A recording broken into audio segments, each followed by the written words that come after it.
Apa kata Alkitab? Tanya yuk. Shalom untuk kita semuanya, kiranya berkat damai sejahtera, sukacita, dan kesehatan dari Tuhan senantiasa menyertai kita dimanapun kita berada. Kembali lagi dengan saya di channel Apa Kata Alkitab. Nah, di channel ini mulai hari ini saya akan mengupload video-video yang berhubungan dengan pembahasan-pembahasan yang sering sekali dipertanyakan oleh anak-anak Tuhan ataupun juga mungkin yang di luar Kristen. Nah, jadi bagi teman-teman yang mungkin sudah mengikuti saya, terima kasih yang sudah subscribe dan juga sering mengikuti video-video saya sebelumnya. Mulai hari ini kita akan membahas hal-hal penting yang harus kita ketahui sesuai dengan pengajaran Alkitab.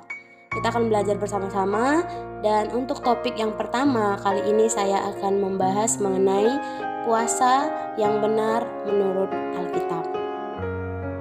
Saya sedikit cerita sebentar. Beberapa hari yang lalu ada beberapa teman yang menanyakan kepada saya bagaimana cara berpuasa yang benar. Nah, jadi saya mendapatkan inspirasi dan juga mendapat ide akan lebih baik jika saya membuat video dan juga sharing tentang hal ini, karena mungkin masih ada beberapa teman-teman yang belum mengetahui bagaimana berpuasa Kristen yang seharusnya, yang sesuai dengan Alkitab ajarkan.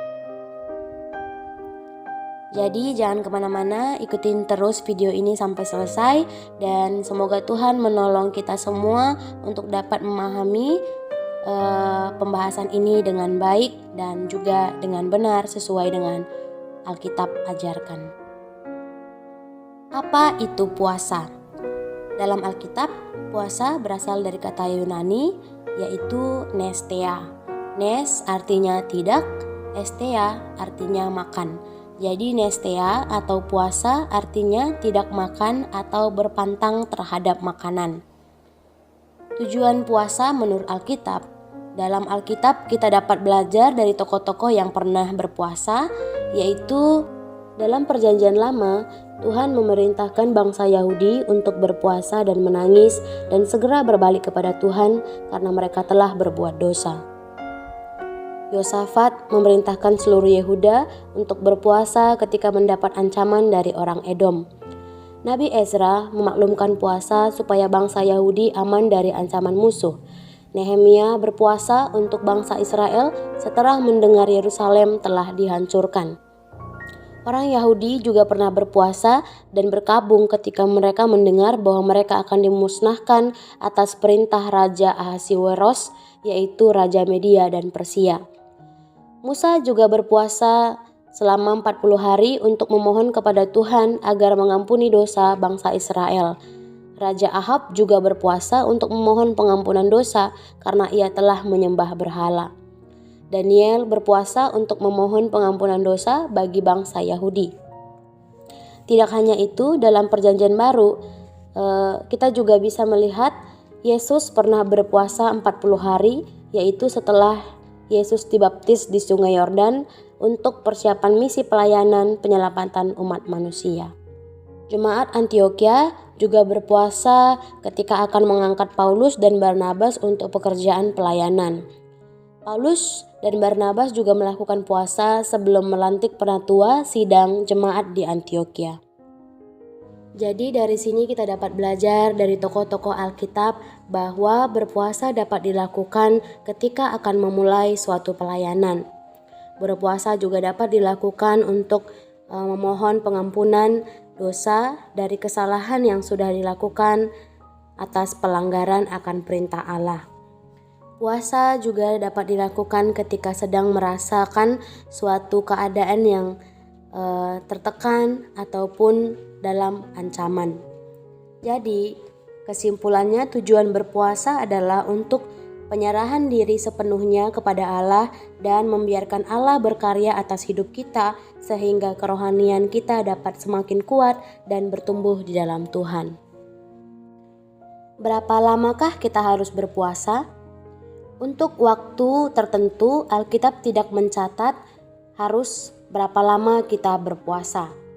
Di Alkitab ada yang melakukan puasa mulai dari matahari terbit sampai matahari terbenam, yaitu bangsa Israel ketika hari raya pendamaian. Darius yang berpuasa hanya melakukan puasa selama 1 malam. Bangsa Yahudi diperintahkan Ester melakukan puasa selama 3 hari. Orang Yabes Gilead berpuasa selama 7 hari ketika Saul dan anak-anaknya mati dibunuh oleh orang Filistin. Musa melakukan puasa selama 40 hari. Yesus juga melakukan puasa selama 40 hari. Jadi puasa itu bukan untuk menyiksa diri dan juga tidak bersifat paksaan. Untuk waktu berpuasa itu tergantung kemampuan masing-masing pribadi dan tergantung situasi yang sedang dihadapi. Lakukanlah puasa dengan sukarela, komitmen diri sendiri, dan bukan untuk pamer atau agar dilihat orang. Firman Tuhan dalam Matius 6 ayat 16-18 berkata, "Dan apabila kamu berpuasa, janganlah muram mukamu seperti orang munafik. Mereka mengubah air mukanya supaya orang melihat bahwa mereka sedang berpuasa. Aku berkata kepadamu, sesungguhnya mereka sudah mendapat upahnya. Tetapi apabila engkau berpuasa, minyakilah kepalamu dan cucilah mukamu, supaya jangan dilihat oleh orang bahwa engkau sedang berpuasa, melainkan hanya oleh Bapamu yang ada di tempat tersembunyi. Maka Bapamu yang melihat yang tersembunyi akan membalasnya kepadamu." Lalu, apa yang dilakukan saat berpuasa? Ini adalah hal yang sangat penting untuk kita ketahui supaya puasa yang kita lakukan berkenan di hadapan Tuhan. Hal yang harus kita lakukan yaitu berdoa, bersyukur, memuji Tuhan, dan berkomitmen untuk membaca dan belajar firman Tuhan. Dan ketika melakukan puasa, berarti kita melakukan penyerahan diri secara total kepada Tuhan tanpa memikirkan hal-hal kedagingan dan menahan diri dari hawa nafsu, amarah, dan juga pertengkaran. Demikianlah penjelasan mengenai puasa. Saya terbatas berkata-kata, pengetahuan saya juga terbatas. Jika ada teman-teman yang ingin komentar dan juga memberi masukan terhadap penjelasan yang saya sampaikan, dengan senang hati saya akan menerimanya dan membalasnya di kolom komentar. Terima kasih sudah menonton. Roh Kudus yang menolong kita semua untuk dapat memahami penjelasan ini. Terima kasih. Tuhan Yesus memberkati. Apa kata Alkitab? Tanya yuk.